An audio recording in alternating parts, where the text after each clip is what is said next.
क्या आप जानते हैं August 1st to 7th is actually breastfeeding week.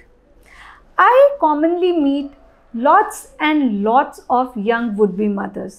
Either वो हमारे IVF ट्रीटमेंट से या फिर जनरल ट्रीटमेंट या नेचुरली कंसीव करके हमारे पास आते हैं.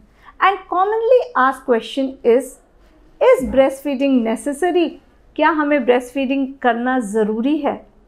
Well, I am doctor Gunjan Gupta Govil, director and founder of Gunjan IVF world. Luckily, I have brought lot of beautiful babies over the past 20 years and I love my profession because of this. Well, अब मैं आपको बताती हूँ why breastfeeding is necessary. First, for the baby. 3 most important points to remember is कि breast milk जो है बच्चे के लिए नेचुरल फूड है जो भगवान ने उसके लिए बनाया है. So it has just the right quantity of nutrients into it, including carbs, fat and proteins. So you should feed the baby.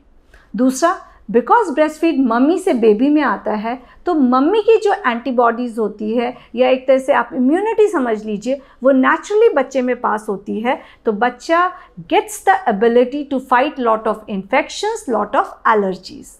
Third, जो बहुत कम लोग जानते हैं कि जो एक्चुअली सक बेबी करता है मम्मी के ब्रेस्ट पे, उससे बच्चे का ब्रेन जो हम कहते हैं कॉग्निटिव डेवलपमेंट वो होता है. So actually if you breast feed your babies would be not only stronger but also smarter from the brain.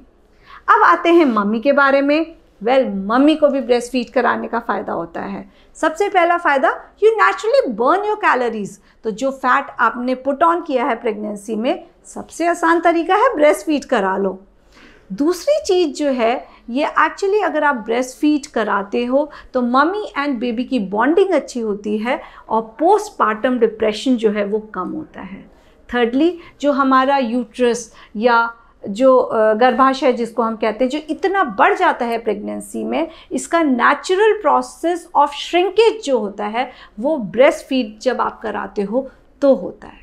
So now you understand there are lots of advantages of breast feeding.